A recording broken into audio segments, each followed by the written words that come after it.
And I will say this, probably someone, as much as I look at some subjects in detail, I know this guy at noon, Rush, is going to, he really gets into the climate change subject. And I know he's going to probably go in much more detail today and maybe even tomorrow throughout this, because the hurricane is definitely, now it's time to get everybody to believe that climate change is not a hoax. So it's time to play on your emotions for the last 2 weeks. If you're anywhere in the United States or the South or anywhere where you could watch somebody standing in blowing rain. Now, the difference in 1940 and 2017 is we did not have anybody standing in the blowing rain that you could watch and see that the rain was blowing through. Sorry, it's just a fact. We did not have the technology to put cameras in the blowing rain. We didn't have it in the 50s. Even when TV really started, we didn't have it in the 50s to put the technology where somebody could stand in the blowing rain and you can watch, you know, a limb blow across the street and somebody report on it. We didn't have that. We do now have that technology to where these people can just stand there and take a risk that something could fly through, hit them in the head and kill them at any minute, so that we can see these hurricanes come through in real time. But let me say this, in real time hurricanes, watching it in real time, we shouldn't lose reality. Okay, real time and reality, we shouldn't lose the reality that what's going on. We have hurricanes. This is the 7th. I think Irma was marked the 7th strongest hurricane in Florida. Okay, we're not getting any reporting that there's not been a major hurricane hit landfall in approximately close, I guess, 10 years or so in the Gulf region. There's had been hurricanes, but I mean, we're not looking at that. The models all show a decreased hit for the last 140 years. That direct hits to the United States in hurricanes have decreased. Now, what is the difference of a hurricane in 1950 and 2017? What did you hear about Tampa? That it was glossed over. Tampa was glossed over. What did you hear? That it was the most vulnerable place for flooding in the country. And that it was going to get hit really hard. Yes, exactly. But what you also heard throughout their reporting is how many millions of people have been added to the population. All right. So if you have a state, and I'm just going to do this, so don't test the numbers. So if you have a state that has 10 million people live there, or 8 million people live in a state in 1950, and 16 million live in a state in 1980, and then 25 or 30 million people live in a state in 2017. Guess what happened when that hurricane went through in 1950? There were no housing complexes. There was not quite the 2,000 unit townhouse complexes that people lived in that we had to be concerned about. It wasn't there. Hurricanes went across the state of Florida. They had the coastal. Now it's only been since Disney World's down there in Orlando, but on that belt on 4. But it's only been since let's say 1990s that people outside of Floridians started finding the center of the state. Okay, there was a time when you could drive from the west coast of Florida to the east coast of Florida and not see anything at all. All right, so don't get that wrong. I'm not making light of it. But because of our increased population and because of our increased building in this area, that increases devastation, increases the disaster. You didn't have in middle Florida a road sign to fly across in the wind or a sign to be torn down 50 years ago. But you have all that now. We have signs. We have all this stuff that we man built. And now all of a sudden that is a factor in our climate change. So Hurricane Irma linked to climate change for some a very insensitive question. Now this is Scott Pruitt. They're going to go after the EPA director. This is nowhere else, none other than, this came out yesterday in the New York Times, okay? Scott Pruitt, the administrator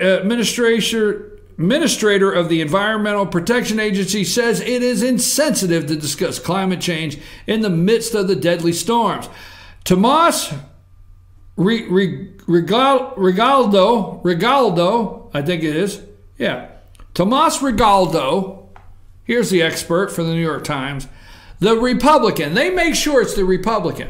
Now, if they were doing a story, this is climate change, if they were doing a story on Bob Menendez, senator of New Jersey, that's on trial, I think the New York Times and the Washington Post did a 9-paragraph story the other day and never said Democrat once. Never said Democrat once. In the mainstream media, this guy, Bob Menendez in New Jersey, is not on the top list. His trial is nowhere near on the top list of the corruption with this Bob Menendez. But if you're a Republican, your name goes second. See, they're not going to bury that. Tomas Regaldo, the Republican mayor of Miami, whose citizens raced to evacuate from Hurricane Irma, or some citizens raced to Foot Locker, says, if not now, when? This is his quote. This is the time to talk about climate change. It is. This is the time that the president and the EPA and whoever makes decisions needs to talk about climate change. Mr. Regaldo told the Miami Herald, this is his quote, if this isn't climate change, I don't know what is. Sir, you don't know what is. Exactly. Your quote is not incorrect. If this is not climate change, I don't know what it is. Well, sir, you are the mayor. So you are the mayor. They didn't elect you, Mayor McCheese, to know everything about climate change and everything like that. So Republican Regaldo, mayor of Miami, if this isn't climate change, I don't know what is. This is truly, truly poster child for what is to come. Now, Irma is a poster child of what is to come in the future, if this is not climate change. For scientists this is New York Times, obviously, for scientists drawing links between warming global temperatures and the ferocity of hurricanes is about as controversial as talking about geology after an earthquake. But in Washington, where science is increasingly political, the fact that oceans and atmosphere are warming and that the heat is propelling storms into superstorms has become as sensitive as talking about gun control in the wake of mass shooting. No, it's not. No, it's not. Gun control is not equal to a hurricane hitting a coastline. Okay? Why do we not take all of the other storms that happen in the world that hit other coastlines, that take place, and spin them quite the way we do in our own country?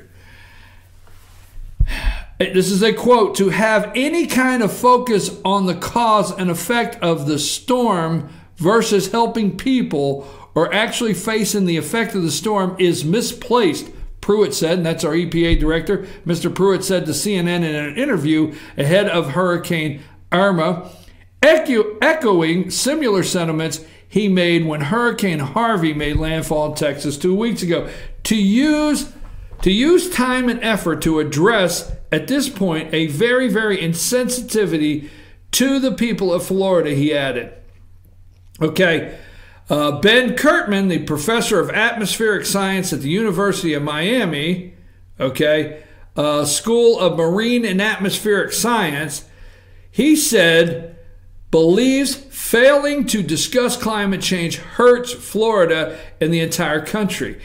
It's precisely the conversation that we should be having right now. I'm not sure what's insensitive about it, said Dr. Kurtman, who evacuated his family in Florida Wednesday. All right, I don't have time to go down this road because there's a lot more I want to do today. But New York Times, climate change, I told you yesterday. Now, there's another one here. It's called The Intellectual Takeout. And it's called, the website's called The Intellectual Takeout, and it's called a Refuge for Rational Discourse. And it says the myth that climate change created Harvey and Irma. Okay, so this has all the models. Okay, this has all the models on here. It has the update on the global TC landfall. It considers the data. Everything is here in black and white. All right, on here, what the data is from reporting of 100 years. Let's see.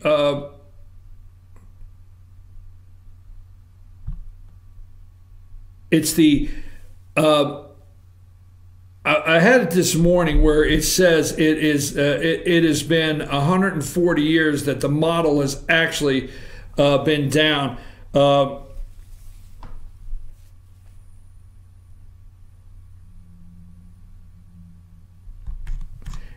I would like to recommend, like I said, the article is The Myth That Climate Change Created Harvey and Irma.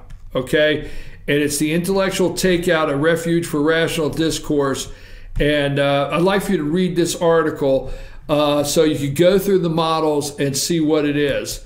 And also, like I said, the New York Times. What you got there, Richie? We have a fun picture here. As much as they want to say that this outbreak of hurricanes is unprecedented, if you look at this split screen here, we have Katia, Irma, and Jose right now. And then almost 7 years ago to the day, Carl, Igor, and Julia. Richie, now I have told you about disproving, or I have told you about this. I mean, this totally, now Al Gore would be very disappointed in you right now, okay? That's an inconvenient truth right there. That's an inconvenient truth, Richie.